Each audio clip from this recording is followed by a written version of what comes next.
All right, guys. Give me 1 second here, and oops, wrong window. All right, guys, it is time. That's that time again. You know what time it is. It's time for. Actually, hang on. I need to set this. Wait, oops. Whoa. I totally forgot. That was me with my Overwatch app, which I lost. You lost? Really? I don't know where it is. Oh, dude. Oh, man, that sucks.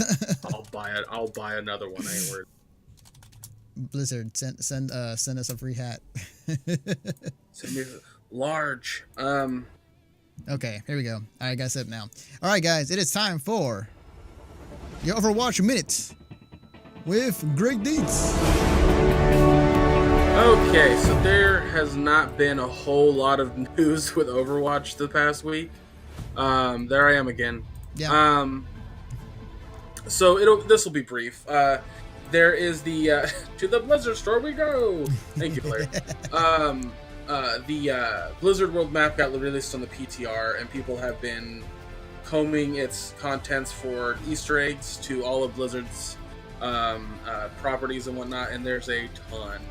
I've already watched 2 videos where people are like talking about every single Easter egg they've spotted, and it's kind of intense. But that's what happens when you have the developers of your game who have worked on a franchise like Overwatch for so many years. It's just the way that it's going to be. Well, that's my footage. Yeah, that's your footage. That's the reason why I'm using it. Yeah. Okay.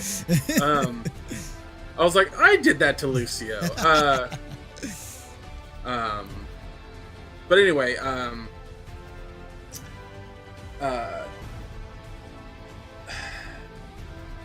it's fun to watch people play on that map because it's brand new and nobody knows any secret spots or whatever. It was kind of like watching the Junkenstein one, but I'm really excited to actually check it out because it has a very, very fascinating setup, essentially. But other than that, the only thing that's really been newsworthy right now is the fact that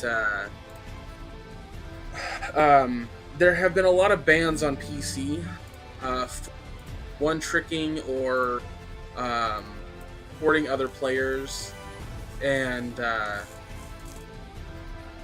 God.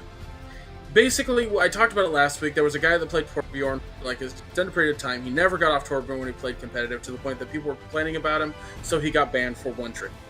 Then there was a guy who started complaining obsessively in one match about a Symmetra who would not get off Symmetra, just so much so that he also received a temporary ban. So now the conversation lies in what is essentially okay when it comes to banning. How should we go? How should Blizzard move forward with releasing bans when it comes to Overwatch? We already have the issue, like Jeff Kaplan said, of we have so many reports to look at that it's actually hindering the process of Kobe of making new content for the game itself. And whether you believe that or not, there is a truth behind the fact that every time there's a manual complaint submitted, there has to be a manual investigation of that complaint. There has to be. Every single time. When you have literally hundreds of thousands of millions to look at on a constant basis, it becomes too much. Just becomes too much. And I think that what this company needs to do, what this particular development company needs to do, one of two things. Sorry, I'm just watching my own footage. So distracted, isn't it? That's a little bit distracting. One of two things needs to happen. Blizzard needs to hire more people to work in that particular department. I'm just staring directly at the camera. Or people need to stop complaining as much. Now, the second one is obviously not going to happen. So I think that Blizzard honestly needs to hire more people. They have the money. When you have as many people as they've said,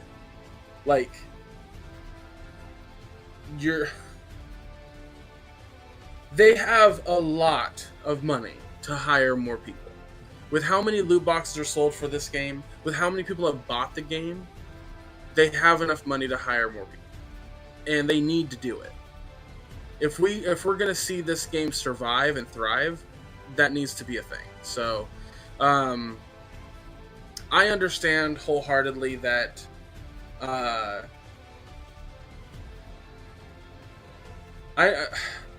sorry, I'm trying to think of how I want to say this.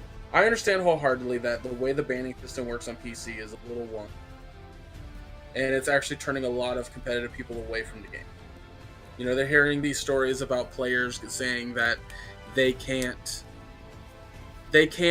feel good about playing a game that will ban players who are actually trying to be good teammates.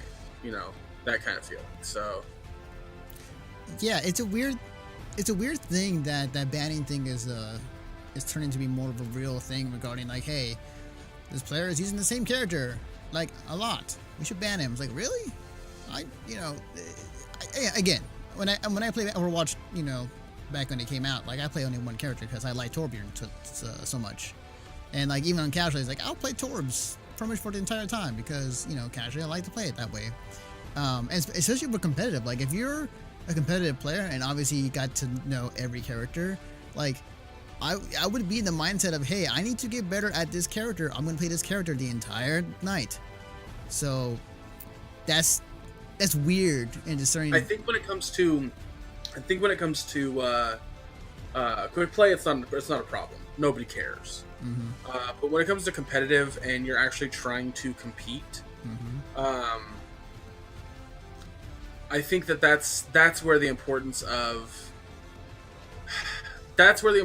having a system in which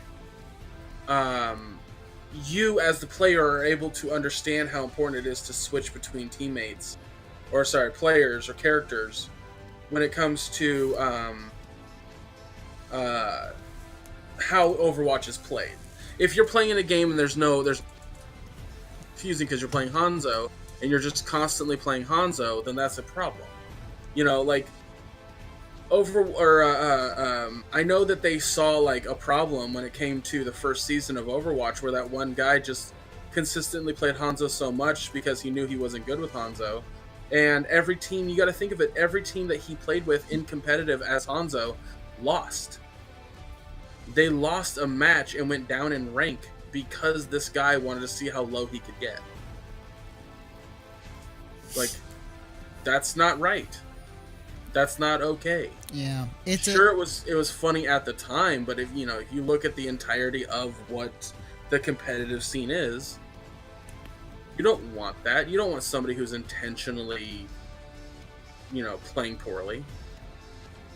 Yeah, it's a very hard thing to really control, especially on the internet, because, everybody walks in life plays on Overwatch, and you definitely get people who are there to have fun, people there want to be competitive, and people who are just there to, shit on everybody's parade. It's a very hard thing to do, and I think that too many people play it like a MOBA, honestly. At least from my experience, too many people play it like a MOBA. It's not a MOBA. I mean, it's a hero shooter. Entirely different. Right. If the comp isn't working, change the comp. Yeah. So.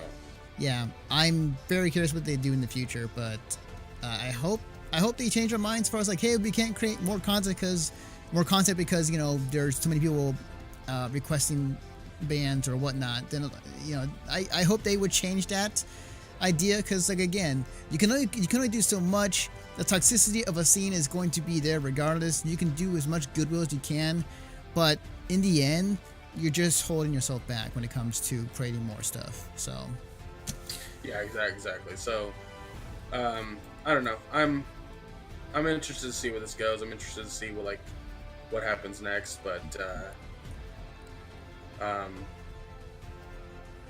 I think it comes down to. Sorry, I'm watching. I know. I watched that. Yeah. Yeah. There we go. That works. Just put a blindfold on.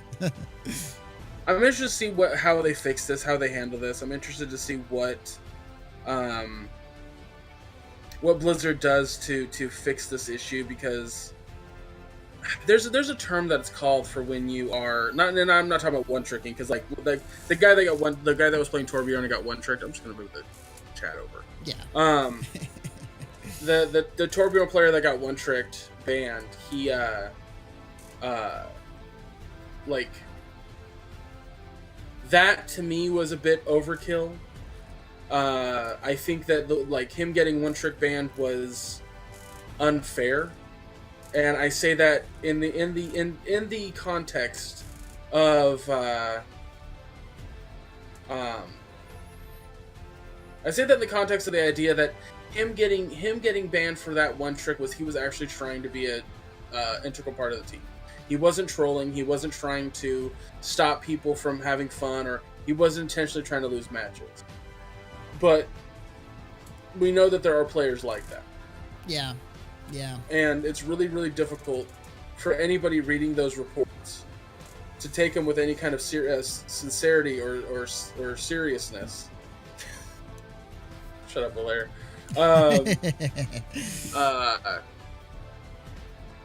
I don't know.